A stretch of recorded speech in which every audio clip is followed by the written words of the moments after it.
This is slide number 60 and I am your presenter Asloob Mudassar. The topic is OTF in terms of pupil area, pupil function area. You know that OTF stands for optical transfer function, and you know that it is the transfer function of an incoherent imaging system. So OTF is the normalized incoherent transfer function. It is related to the autocorrelation of the coherent transfer function. So you see that this is the relationship between the incoherent transfer function and the coherent transfer function. That is, the autocorrelation of the coherent transfer function is actually the incoherent transfer function, because they are related through the autocorrelation. So the OTF is related through the autocorrelation of the coherent transfer function, as we have discussed mathematically in the previous slide number 59.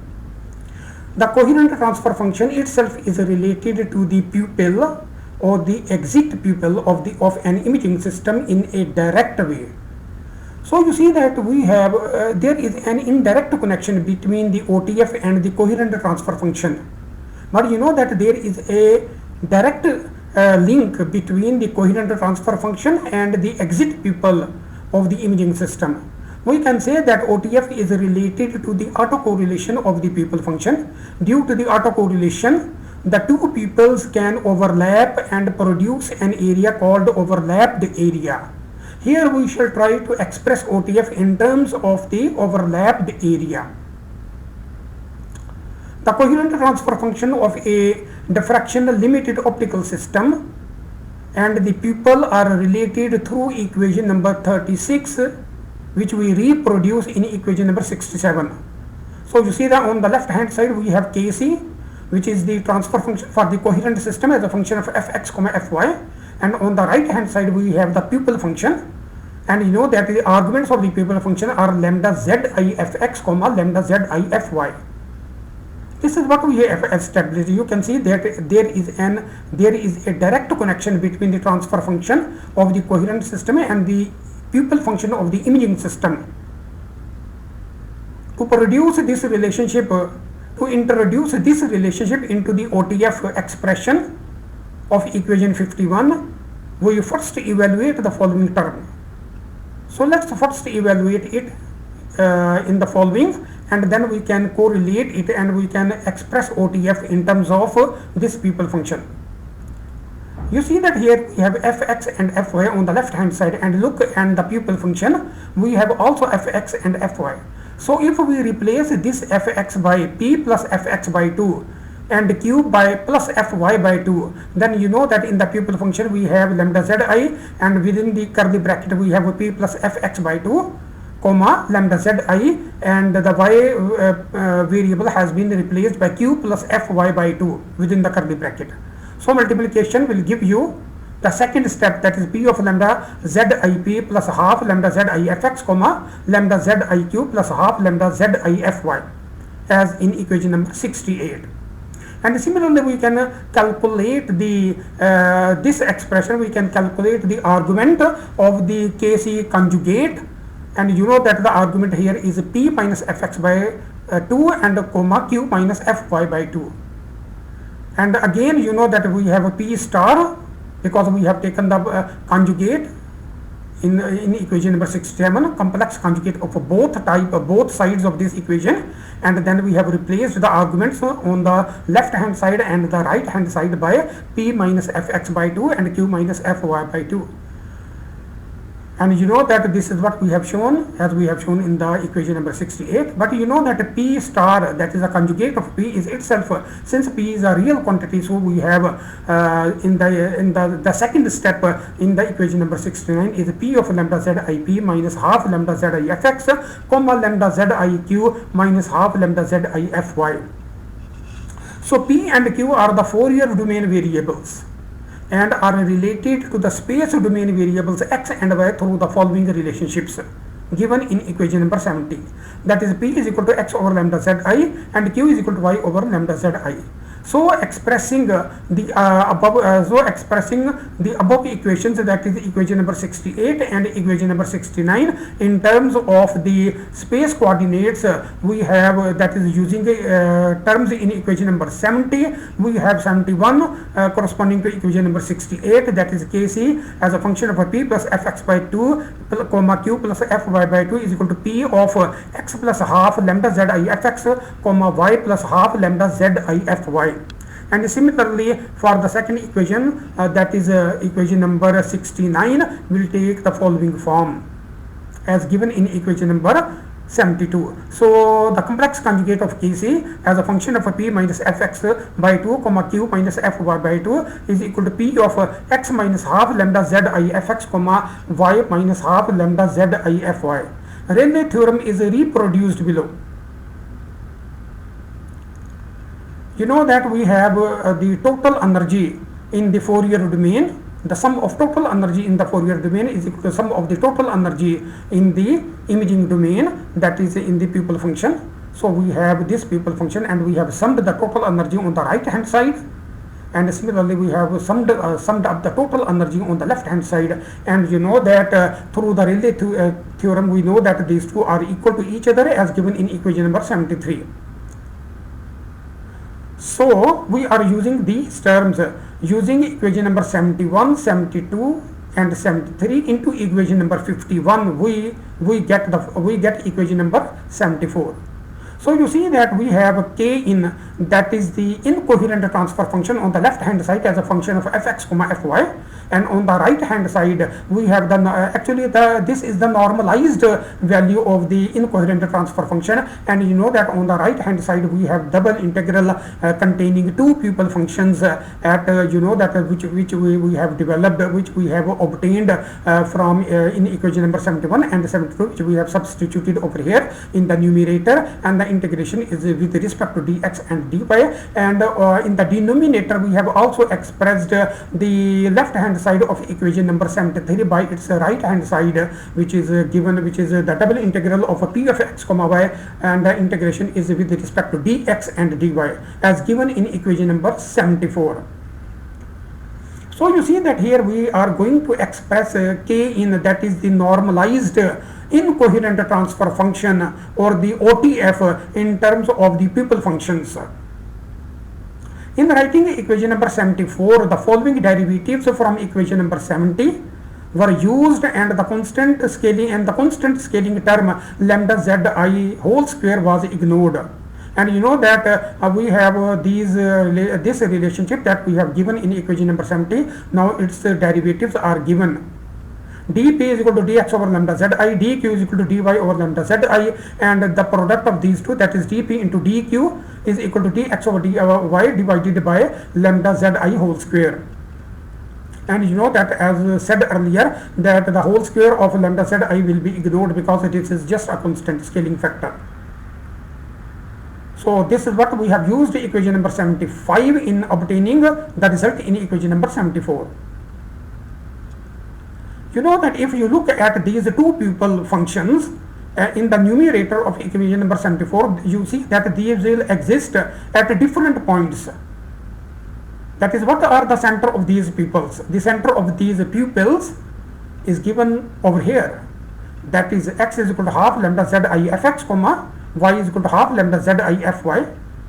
And from the second pupil we have x is equal to minus half lambda zi fx comma y is equal to minus half lambda zi fy. So you see that these two which are positive, that is x is positive and y is positive, it is obtained from this negative, the pupil function which contains the negative value, that is x is equal to minus half lambda zi fx.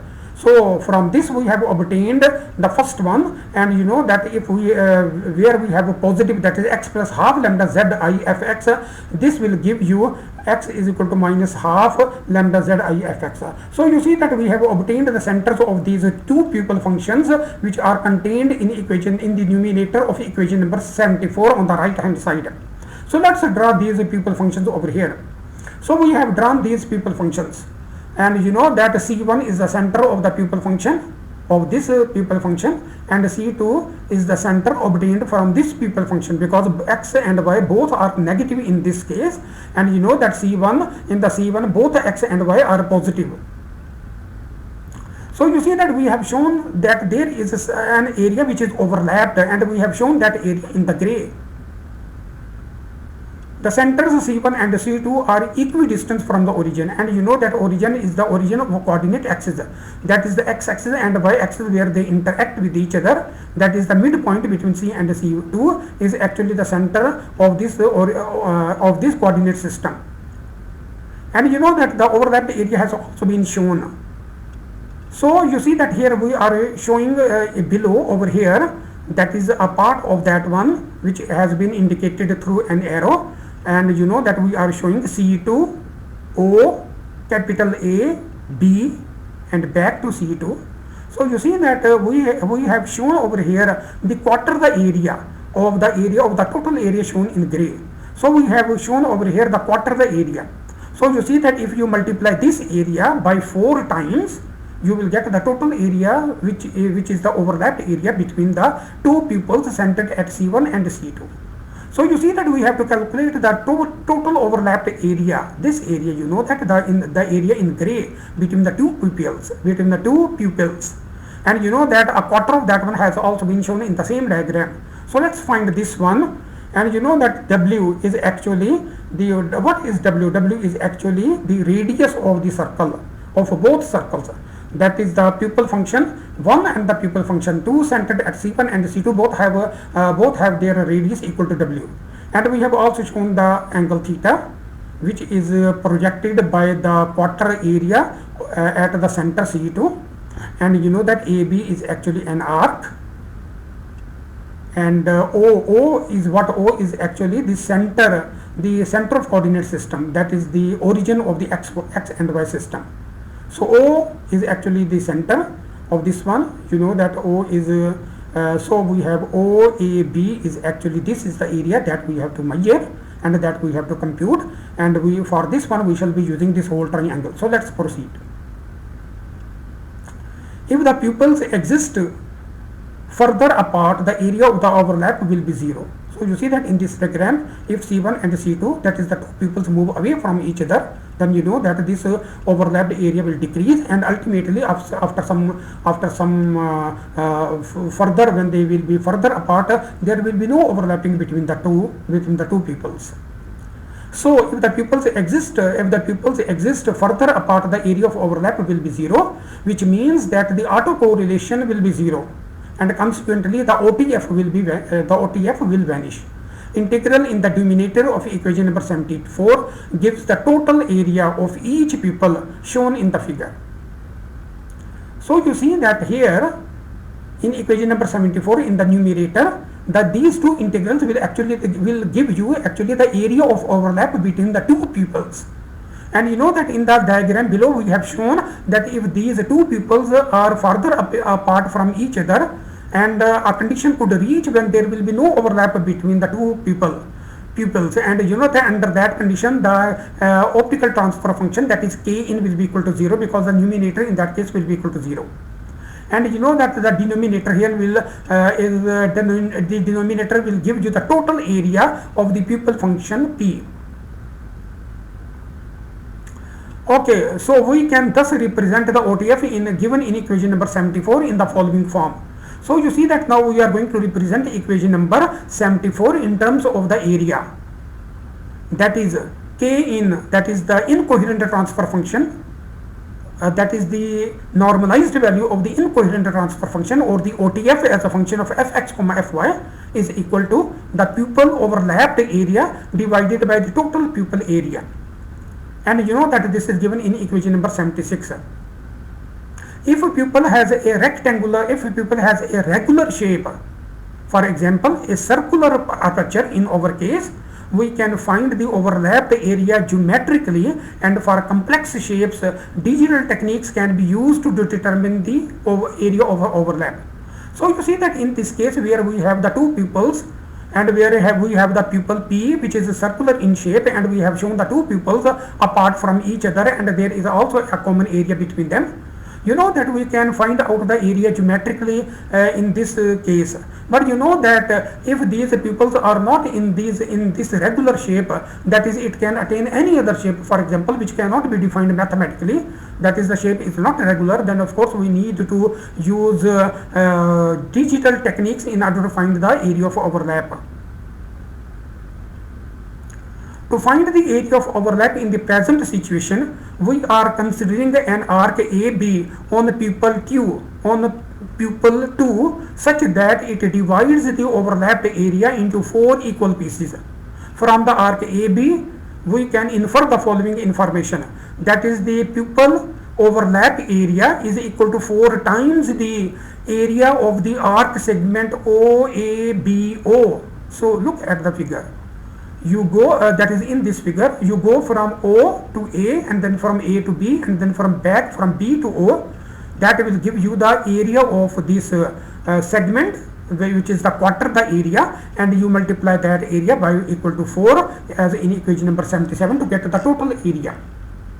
So you see that we have to calculate the area by arc segment OABO. For that one, we shall use that this area will be equal to the area by arc segment C2AB. Let's look C2AB. So this area of the whole segment minus the area of the triangle, that is C2OB. So from this segment, that is C2AB, if we subtract the area of the triangle from C2 to O and B, this is the right angle triangle, if we subtract that one from this whole segment, then we get the area, as we mentioned, that the area of OABO. So this is what we are going to do, that is, we have an arc area of C2AB arc and minus the area of the right angle triangle, which is C2OB.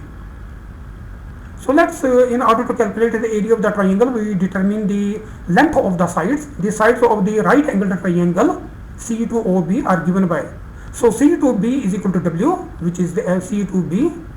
From C2B you can see that this is the radius of the pupil function, so it is equal to W. And you know that other C2O, we have subtracted the 2, that is, we have subtracted the center from the origin, and then we have taken the square root of that one. That is we have applied the distance formula between the center and between the origin of coordinate system. So over center is a C2, and you know that C2 has these coordinate systems which are given, and then we have capital O, this is the origin has the coordinates 0 and 0. So we are going to apply the distance formula between C2 and O, and you know that we have found the side of the triangle, that is C2O, is equal to the distance formula we have applied, and that is equal to half lambda zi and the square root of fx square plus fy square. And then OB, and for the OB, since we have determined the two sides, that is C2B and C2O of the right angle triangle, the third side can be obtained by using the Pythagoras theorem. So for the third side OB, we have applied the Pythagoras theorem, and you know that we have obtained the final result OB is equal to square root of W square minus quarter of lambda square zi square, and within the parenthesis we have fx square plus fy square. This is equation number 78. The area of segment C2AB is found as given below. So you see that we have found the area of the triangle over here in equation number 77, that is the triangle of C2OB. But you know that now we have to determine the area of the arc segment C2AB. So let me show that one. That is C2A and B, whole area. And you know that remember that we have the angle theta over here. So its area is given by. So the area of the triangle is equal to, so let's first of all, area of the arc segment is equal to theta over 2 pi multiplied by pi W square. Pi W square is actually the total area of the circle having radius W, and we have multiplied it by theta over 2 pi so that we can get the value of the area within the projected by the angle theta. So you see that we have substituted that one, and you know that theta is nothing but theta is equal to cos inverse of the two sides, that is C2O divided by C2B. In the right angle triangle we have determined theta from that right angle triangle, which is equal to cos inverse of C2O over C2B. And you know that here pi will be cancelled out. We have w square over 2 on the right hand side of this equation number 79. And you know that in the second step of equation number 79, you will see that we have cos inverse of lambda zi and the square root of fx square plus fy square divided by 2w. And then of course on the right hand side outside the cosine inverse we have w square over 2 as in equation number 79. So we have determined the area of this arc, that is C2AB. Now actually we are going to determine the area of the triangle. The area of the triangle is given by, as you know, that area of the right angle triangle C2OB is equal to half times the base multiplied by altitude, that is equal to half of C2O side multiplied by the OB side. So you see that we have calculated these sides above, for example over here, and then substituting these sides over here, we have this actually the area of the triangle. And you know that its simplified form is given in equation number 80. So the area of the triangle C2OB is equal to 1 over 8. Within the parenthesis we have lambda zi and the square root of fx square plus fy square, and another parenthesis multiplying to the previous one, and the square root of that one is equal to square root of that one square root of 4w square minus lambda square zi square, and within the parenthesis we have fx square plus fy square as in equation number 80. So now you know that subtracting these two, that is substituting these two areas in equation number 77 over here, and then you know that we are writing the total expression. So we have the area of the segment minus the area of the right angle triangle as given in equation number 81. The pupil in figure has a radius equal to w, and the total pupil area is given by total pupil area is equal to pi w square as given in equation number 82. So we have the area equation number 81 and the area equation number 82. That is, in this pupil function, in this normalized incoherent transfer function, we have calculated the pupil area, overlapped pupil area of the numerator, and we have also calculated the total pupil area in the denominator. So using these, so plugging in the values in equation number 76, we obtained the expression as given over here. So the normalized value of the incoherent transfer function or the OTF, optical transfer function, is equal to in the numerator we have 2 cos inverse. You need that this whole term divided by pi w square, that is the total area. So we are going to simplify this one, that is we are going to dividing all these terms by pi w square, and then you know that we have this expression. Now we are going to introduce over here some quantity so that we can write it in this form. And you know that we have introduced f naught. You know that what is f naught? F naught is equal to the cutoff frequency for an incoherent transfer function. So f naught is equal to f naught I is equal to 2w over lambda zi. So you see that in equation number 82 we have introduced f naught, which is the cutoff frequency, and I here, I in f0 stands for the incoherent. So this is the cutoff frequency for the incoherent transfer function. So you see that we have obtained equation number 83. This is an expression for the incoherent transfer function, and you know that we have calculated this using the area approach, that is the area of overlap divided by the total area. Recall that the cutoff frequency of the incoherent transfer function is twice the cutoff frequency of the coherent transfer function. This is what we have established in slides in slides 59. If C stands for coherent, then we can write the following relationship between the cutoff frequencies of the two imaging systems. That is f0i, that is the cutoff frequency for the incoherent system, is equal to 2 times f0c. That is 2 times of the cutoff frequency for the coherent transfer function is equal to 2 times the radius of a pupil divided by lambda zi is equal to 2w over lambda zi. So in equation number 84 we have given a relationship between the cutoff frequencies for an incoherent system related with the cutoff frequency of the coherent system. Okay, in the present case, the pupil function has a circular symmetry and can depend only on the radial parameter r. That is, we can write p as a function of r only. If the pupil has a circular symmetry, OTF will also have a circular symmetry in the Fourier domain, where the parameter is rho is equal to square root of fx square plus fy square.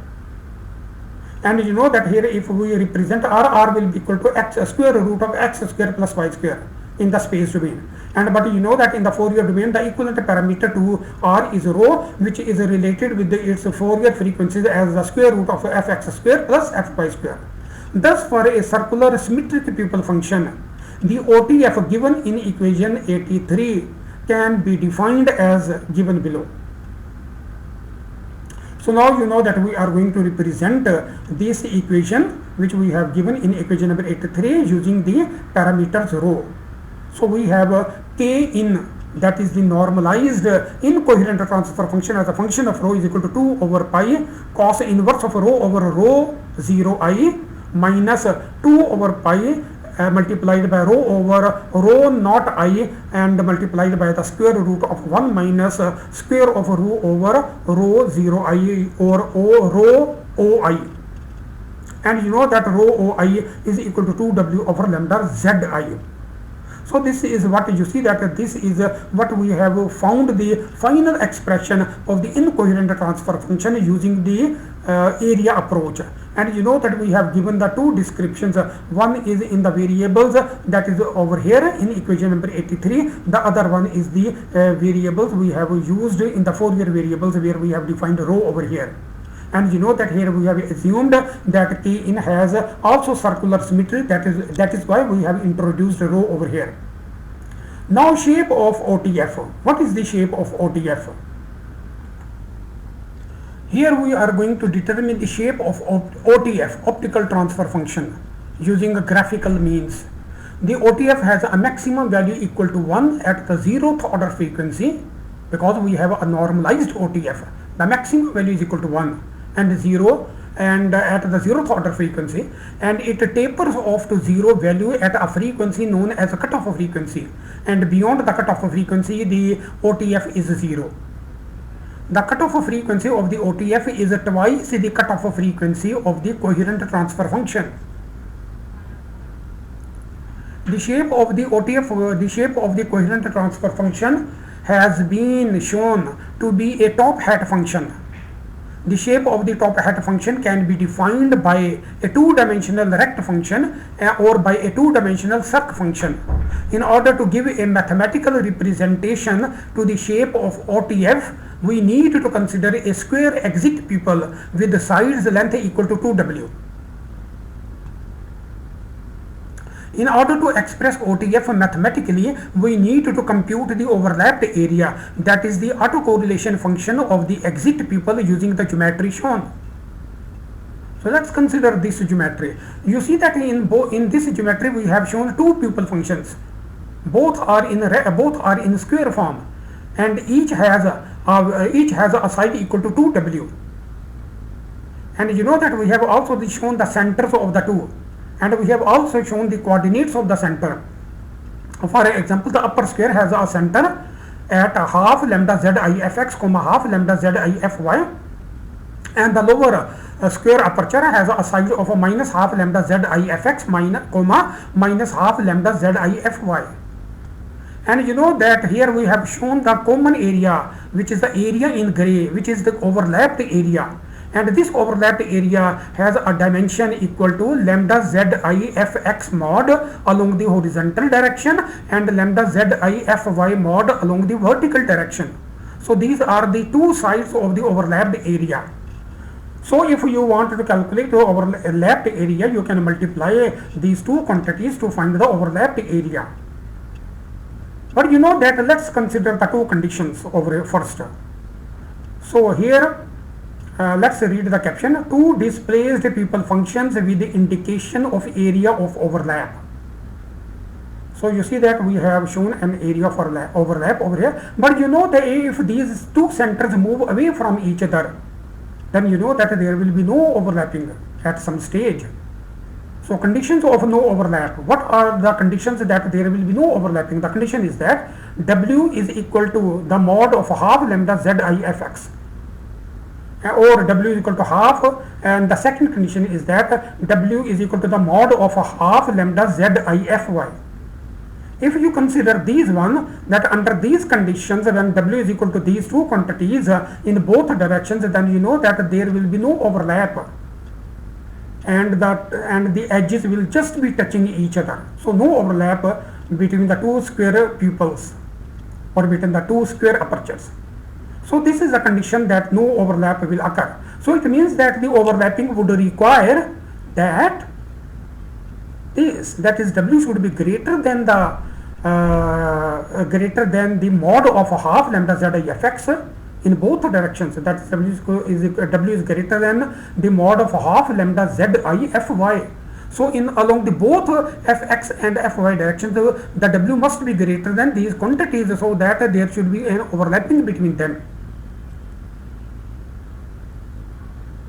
which means that the two are overlapped under this condition. So you see that we are considering these two conditions because we have to calculate the area of overlap. The pupil overlap area is now given by, so W minus this quantity within the bracket, that is W minus half lambda Zi into fx mod within parenthesis plus another parenthesis is W minus half lambda Zi fx. So you see that adding these together we shall get one side of the overlapped area, and for the other side of the overlapped area which we shall multiply, because in the area we multiply one side with the other side. So you see that there is a multiplication sign, and the second side is W minus half lambda Zi fy mod plus W minus half lambda Zi fy mod. This is what a simple geometric consideration. If you consider this figure or draw this figure yourself on a paper and consider them, you will find that the one side of the overlapped area will be equal to the upper one, and the second side will be equal to the second one. So the one side along the horizontal direction is given on the upper side on the upper row, and you know that in the second row we have given the area of we have given the side of the overlapped area along the fy directions. So you see that this is a simple calculations that we have done as the last step given in equation number 86.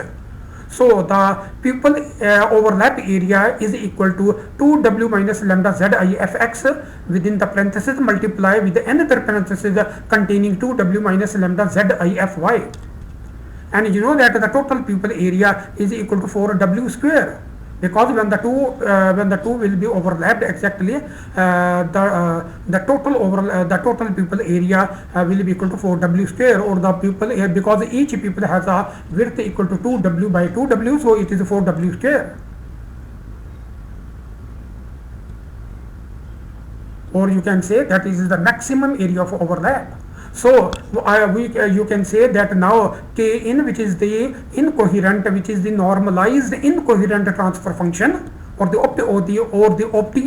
OTF as a function of fx comma fy is equal to the pupil overlapped area divided by the total pupil area, and you know that we have substituted the values over here for A, and you know that this is what we have done for a pupil which is for an aperture which is square in shape, having both sides equal to 2W. So you see that now we are going to plug in the values we have obtained over here, or that is we are going to divide the numerator by 4W square. So we have 2W will divide on the first one and the 2W on the second one, and you see that we have written this. So we can rearrange the terms on the right hand side, that is 1 minus fx mod over 2W over lambda Zi, and similarly in the second bracket we have 1 minus mod of fy divided by 2W over lambda Zi, and you know that here we can introduce the cutoff of frequencies. So we have cutoff of frequency which is f0i for the incoherent imaging system, for the incoherent transfer function. So we have that one equal to at the last step is of equation 87 is incoherent transfer function is equal to 1 minus fx mod over f0i, and within parentheses, and multiplying to the second parenthesis containing 1 minus mod of f0y over f0i. So you see that we have the left hand side, the triangle. This is the triangular function, you know. We have already in the very beginning we have defined the triangular function. So the triangular function is represented by triangle as a function as with the argument of fx mod over f0i, and another triangle function containing a mod of fy divided by f0i. And you know that by definition each of these triangular function can be expanded as given on the left hand side of these quantities. So this is equation number 87. So it means that we have represented here in terms of two triangular functions. That is the area, that is we have represented the incoherent transfer function or the OTF as a function of fx and fy in terms of the product of two triangular functions with the arguments fx mod over f0i, and the second containing the argument as f0 as fy mod over f0i as given in equation number 87. That is the OTF of a diffraction limited system corresponding to a square exit pupil is equal to the product of two triangular functions with the cutoff frequency for incoherent transfer function equal to f0i. And now we are going to give you the definition of the triangular function. So triangle function of x, that is triangle of x is equal to 1 minus x mod when x mod is less than or equal to 1 and 0 otherwise as given in equation number 88. For a diffraction limited system, if the shape of exit pupil is regular, that is the shape could be defined mathematically, it is possible to have an OTF with a regular shape. That is the shape of the OTF can also be defined mathematically. For a mathematically undefined exit pupil, we may need to compute the overlapped area computationally, and the OTF can be shown graphically.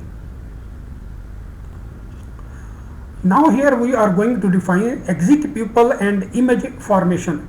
That is how we can use exit pupil in order to define the process of image formation.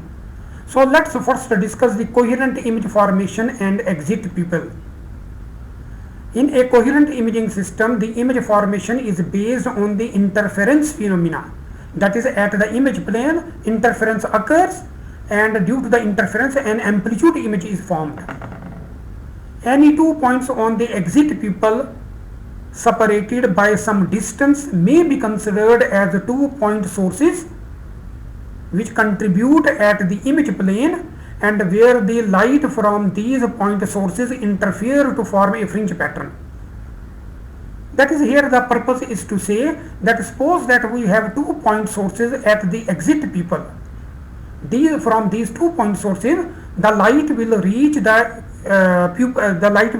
image plane, where it will interfere and form a set of a fringe. A single set of a fringe will be formed due to a pair of 2-point sources. And you know that if the exit pupil contains many points, then you know that we can join these many points to, and each pair we can make many pairs, and you know that each pair will form a one set of fringe patterns. If the separation between the pair is larger, then the spatial frequency will be higher, and if the 2-point sources are closer to each other, then of course the spatial frequency will be lower. This is what we are going to describe in detail. The spatial frequency of the fringes depends on the separation between the 2-point sources. So let me explain first of all the figure, and then I shall read the contents related to this figure. Look at this figure. It has on the left column we have part A, part E, and part I. So you see that I have shown here 2 points which are separated by a fixed distance. And you know that all these are located in the same orientation as in part A.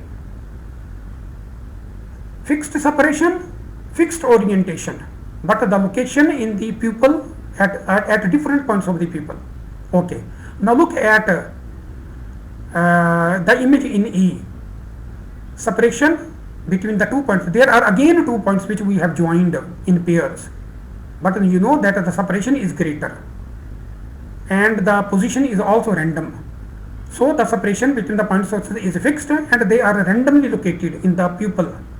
And again I have shown 4 copies of such, but you know that many copies could exist. Just for an example, I am showing the 4 copies in each. So look at the image in eye. So you see that there are 2 points again, but you know that at a larger distance, at much larger distance, and again you see that I have only shown the 4 copies in order to explain, but you know that many copies could exist. So you see that I have joined 2 sources, the distance between the points are fixed, and you know that the orientation is also fixed.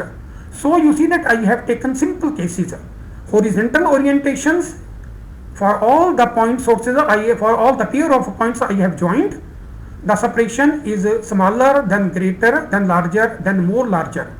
And in each case I have shown only the four pair of sources separated from each other.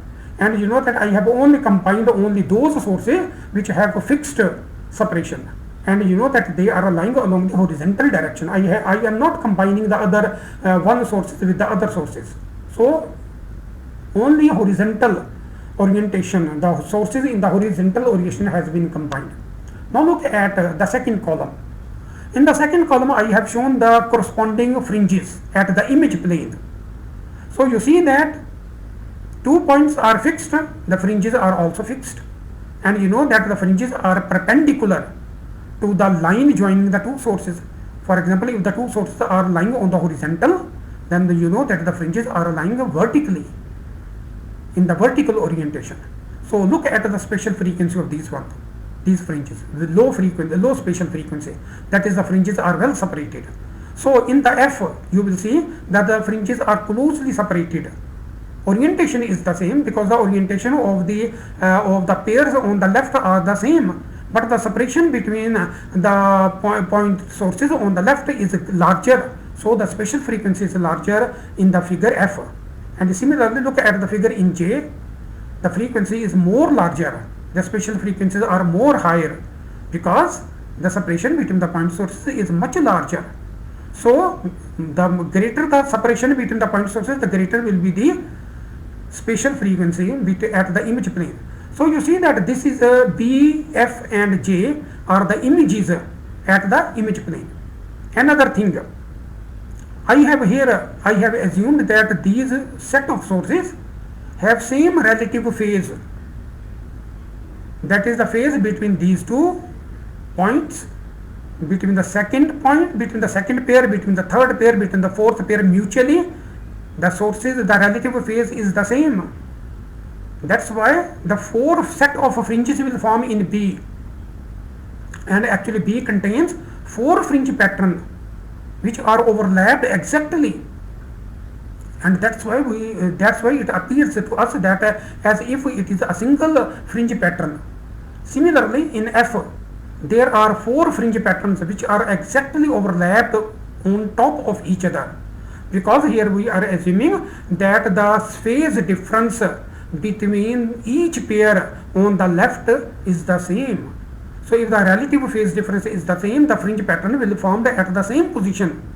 So here we also assuming the same phases between these pair of sources. That's why due to these 4 pairs, 4 fringe patterns will be formed, and they are exactly overlapped in F. And similarly in J, again in J we have 4 fringe patterns which are exactly overlapped on top of each other, because the sources on the left has been assumed that there is a phase, there is the same relative phase between each pair, and that's why each will give you the fringe pattern at the same location at the image plane. That's why they are overlapped. Now you see that, let me explain. Suppose that in the figure A I have shown 4 set of pairs, and there are 4 overlapped set of fringes in B. Suppose that these pairs are randomly oriented with respect to phase. They have the same orientation, they have the same fixed separation between them, but they have a relative phase difference which are different mutually with respect to each other. Then you know that there will be 4 set of fringes in B which are separated from each other. So when the phase will different, the fringes will be located at different position. That is, the spatial frequency will be the same. For example, in B, if there are 3 fringe patterns, and total actually there are 4 fringe patterns, the one pattern on the left hand side which is half pattern, the other pattern on the right hand side which is also half, the 3 is in between them, so there are 4 fringes. The number of fringes will remain the same, will remain equal to 4, but you know that they will be shifted with respect to each other if there is a relative phase difference between them. And the same is the case for the fringes in F and for the fringes in J. Now you see that in the figure in C, what I have done is that I have taken a simple pupil as in case of A. The same simple pupil is shown in C, but you know that here I have shown many such point sources on one side of the pupil function, on one side.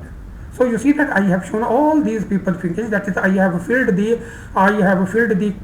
left side of the pupil in C with the same spacing which is equal to the spacing between the 2 sources in A. And similarly I have shown in G many such sources, that is many points, that is many separation between them, and I have labeled all these by A, B, C, D. And similarly in K I have shown many lines with the same separation as in I, and you know that number of fittings are smaller, so you can maximum fit smaller lines in C, and relatively less line can be fit in G, and even relatively less line can be fit in K. So you see that on the basis this one, that more lines can be fit in C, I have shown the overlapped area in gray in D. So the area in gray in D is actually the overlapped area, indicating that indicating that how many lines can be fit. So this is a way to represent the area, that if the separation between the 2 points are smaller, you can make many combinations of that one. So that combination will give you an area which I have shown in D. And you know that I have shown another way, that is I have shown on the left in D, I have shown the separation of the point sources on one side and the overlapped area on the left side of D. And similarly in H, you see that the area of overlap has decreased because the number of such lines with the larger spacer can be fit into the pupil, but the number will be smaller, that is the number of fittings will be smaller. And similarly in I, you see that in I, you see that in L, sorry, you see that the separation that is the last figure in the last column and the last one at the bottom, you will see that the spacing between the lines is larger and the overlapped area is smaller in gray, which we have shown in gray. So it means that look at the relationship between the spacing between the point sources, the fringes that are formed, that is the spatial frequency of the fringes and the orientation of the fringes, and in D especially the area of overlap at the pupil. So if the sources are smaller, similarly you know that in this figure I have only shown the sources with horizontal orientations only. But you know that in a pupil all infinite number of orientations are possible. That is, you can join many sources together with different spacing actually. So many orientations, that is horizontal, vertical, diagonal, many orientations are possible for all possible values of theta. And you know that many spacing are also possible. You can join one source to the other, one source to the third one, one source to the fourth one, one source to the sixth one. So many possible combinations are also possible. So infinite number of orientations are also possible. infinite number of spacing, infinite number of orientations, and you know that infinite number of phase relationship between any 2 points you join will exist. So infinite number of interferograms of different orientations, different spatial frequencies, different phase relationships, different orientation and different displacement with respect to each other. And you know that when these interferograms will overlap, then what will happen? An amplitude image will form at the image plane.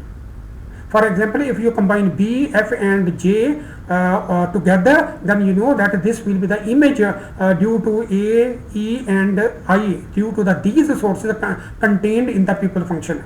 And you know that if you combine their interferograms, then you know that this will give you the resultant amplitude image.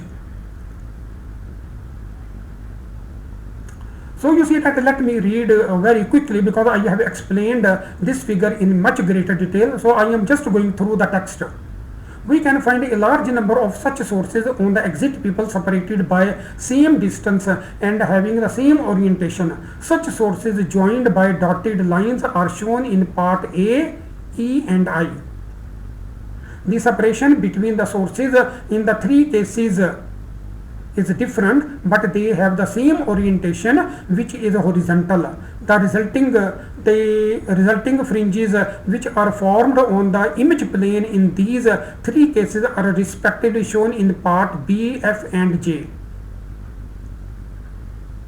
So the caption is formation of fringe patterns at image plane in a coherent system and their magnitudes in terms of filled pupil area.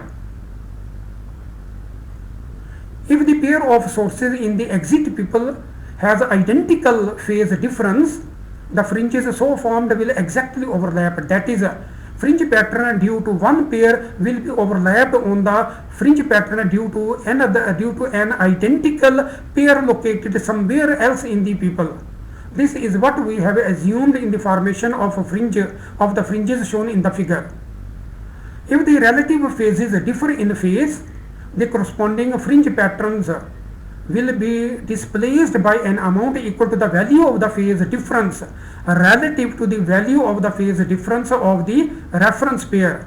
So any pair can be chosen. For example, any one pair out of these can be chosen as the reference pair, and you can define the phases of the other pairs with respect to the reference pair.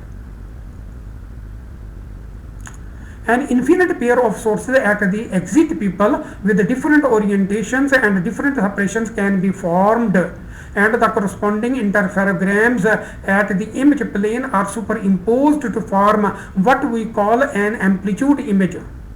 The amplitude image is recorded as intensity image. You see that the amplitude images are formed, but if we have placed a detector there in the form of a photographic film or in the form of a charged coupled device, that is a CCD camera, or in the form of a mobile camera, then you know that the intensity image will be recorded. Amplitude image in a coherent system is contributed by fringes of varying spatial frequencies and orientations with varying magnitudes and phases. By varying magnitudes, we mean how much is the contributions of a fringe pattern among all the possible fringe patterns. Three different fringe patterns are shown in the figure, arising due to three different source pairs.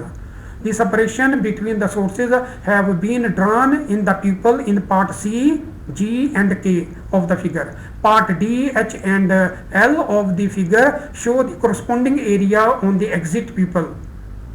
The area in part D is the greatest, which means that the fringe pattern of the part B has the greatest contributions among the three cases in the formation of amplitude image. Filled area in parts D, H and L show only the relative magnitudes. Filled area decreases with the increase in the separation between the sources. The filled area may be assigned to be weighting factors of a particular fringe pattern when properly normalized. An amplitude image may thus be expressed as given below. So in the amplitude image, you know that a set of interferograms overlap, and of course we have to add them all. We have to add all the interferograms or all the fringe patterns in the amplitude manner. So amplitude is equal to the sum over I, AI, Fi in equation number 89. What is AI? AI, the sum of all AI's is equal to 1. Fi stands for the ith fringe pattern. So Fi are all the possible fringe patterns. And AI, you know, that is the normalized weighting factor, which can be determined from the magnitudes of overlap area, how much overlapping each, how much contribution, how much is the contribution of each fringe pattern, that is given by AI. And you know that Fi is the fringe pattern in the ith direction.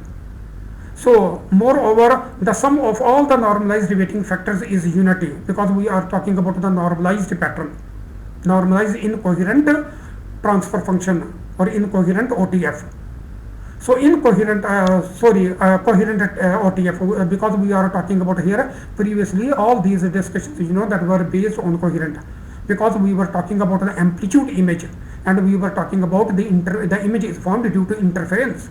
Now let's talk about the incoherent image formation and the exit people. The incoherent image, you know, that is formed due to the interference, not due to interference, but due to the addition of intensity. So now a few words about the image formation in an incoherent imaging system. An incoherent imaging system uses light that lacks in spatial coherence due to its finite bandwidth. Light reaching at the image plane from the different patches of the exit people therefore do not interfere in the sense as it does in the coherence case. Each point source at the exit people acts randomly and contributes at the image plane in terms of intensity. So you know that we have to add the intensity informations at the image plane. Thus the image is due to the contribution of intensity sources that exist within the pupil with complete randomness, that is randomness in phase. The intensity at an image point is thus the average of instantaneous intensity contributions over time, much longer than the reciprocal of the bandwidth of incoherent sources. So you see that our people can be considered consisting of a large number of infinite number of incoherent intensity sources, and you know that the contribution of these intensity sources will be added together over a time period should be much greater than the reciprocal of the bandwidth of the incoherent source. So you see that we have greatly described the formation of a coherent image, but you know that we have briefly described the incoherent image formation and the exit people, because there is not much to say in connection with the incoherent image formation. So this is the end of slide number 60.